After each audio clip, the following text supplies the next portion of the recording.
ती दोन्ही ठाकरे एकत्र आलेले आहेत आणि विजय मेळावा वरळी डोम या ठिकाणी पार पडत आहेत. आपल्यासोबत मनसेचे नेते संजय नाईक आहेत. सर, काय सांगाल, शिवसेना मनसे दोन्हीही प्रवास तुम्ही पाहिलेला आहे. आज कित्येक वर्षानंतर दोन्हीही भाऊ एकत्र येतात. तुम्ही मातोश्रीच्या खूप जवळचे मानले जायचे सुरुवातीपासून आणि पुन्हा तुम्ही राज ठाकरेंसोबत आलात. आज काय भावना आहे? आज एका विषयावरती एकत्र आलेले, पुढे निवडणुकीत सुद्धा एकत्र यावं असं वाटतंय का? नक्कीच संपूर्ण महाराष्ट्रातल्या मराठी माणसांची ती इच्छा आहे आणि शेवटी फार पूर्वी एकाच त्या भगव्या धाग्यामध्ये सगळे बांधलेले होते आणि तो भगवा धागा हा मराठीचा होता. माननीय शिवसेना प्रमुखांबरोबर काम करत असताना तो आनंद त्यावेळेला मिळत होता. तो कदाचित असं वाटतं की या पुढच्या काळामध्ये सगळ्या महाराष्ट्राला पाहायला मिळेल. नक्कीच.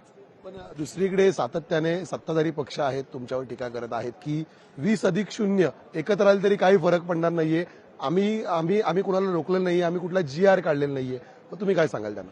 नाही, मुळात हा काढलाच का होता हा मुद्दा आहे. तिथून साहेबांनी जो विषय घेतला की खरं म्हणजे 5वीपासून हिंदी असताना पहिलीपासून घेण्यामागचं षडयंत्र होतं. त्याचं मुख्यतः महाराष्ट्रामध्ये आता आपण सगळ्या ठिकाणी पाहताय की अनेक जे आहेत आमचे देशातले बांधव, जे आपण त्यांना परप्रांतीय बोलणार नाही, पण शेवटी आज ते सुद्धा या मराठी भाषेबद्दल बोलायला लागलेले आहेत.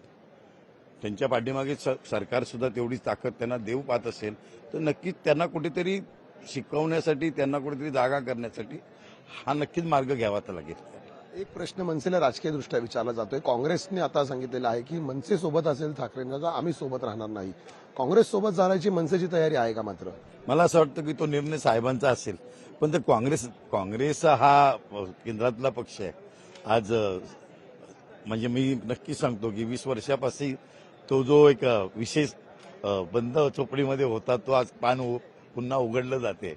मला असं वाटतं की काँग्रेस आली काय, पण दोन भाऊ आणि त्यांची ताकद जर असेल तर महाराष्ट्रामध्ये जे बाळासाहेबांनी घडून पाहिलं होतं ते नक्की घडू शकतं. धन्यवाद. आमच्याशी बातचीत केल्याबद्दल. हे होते संजय नाईक. आणि त्यामुळे बाळासाहेबांनी जे घडवून पाहिलं होतं ते दोन भाऊ एकत्र आले तर निश्चित ती ताकद महाराष्ट्राला पाहायला मिळेल असंही त्यांनी म्हटलेलं आहे. कॅमेरामन आदित्य देसाईसह मी चेतन नावरे, मुंबई.